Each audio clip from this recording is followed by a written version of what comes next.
Well, I first met Billy in Binghamton, New York, at a fairground, and he introduced himself to me, and he said he was putting together a book about before the glory, about being a teenager, a kid, from different walks of life.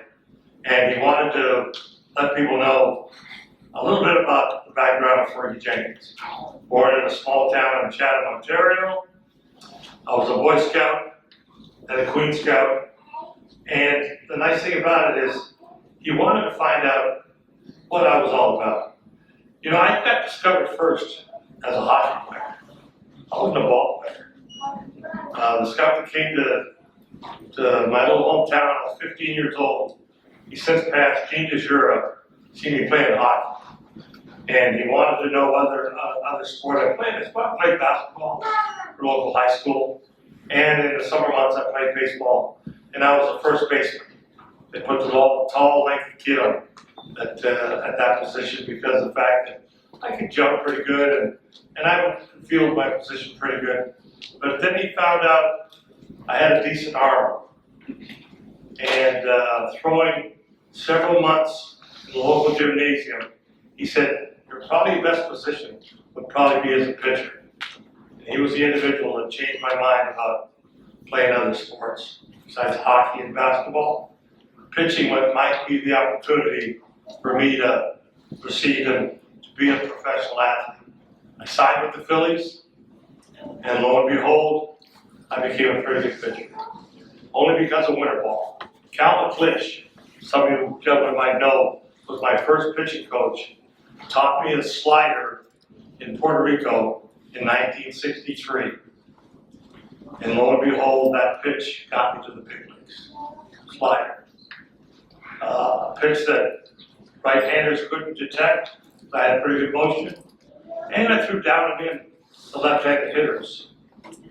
I think that pitch proved to me in winter ball getting great Latin players out like Clemente, Cepeda, Perez, so many individuals, Pancho Herrera, trying to think, Jose Pagan, couldn't pick the spin up.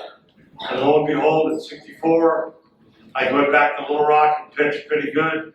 And then in '65, the Phillies brought me up at the age of 21 years old. And then they traded me to Chicago, which is their fault.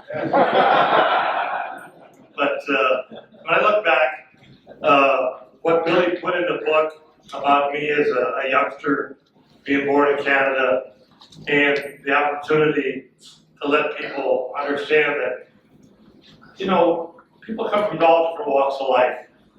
And if you work hard enough to pursue the sport you really love, you can excel at it. And I was one of the fortunate ones that I had great coaches, had a good manager, with Leo DeRocher giving me the opportunity to be a starting pitcher. And then I had Billy Martin, his buddy, and then another partner, his Don Zimmer, Frankie Casey, Matt Corrales, gave me the opportunity to win 284 games in the big leagues. If I hadn't got hurt the 1 year in Boston, I could have maybe won 300 ball games. Who knows? Another story. I had Achilles tear in Boston. But, you know, when I look back, if it wasn't for Billy Staples, letting people know who I was and some background of a kid from Canada having some success. So thanks, Billy.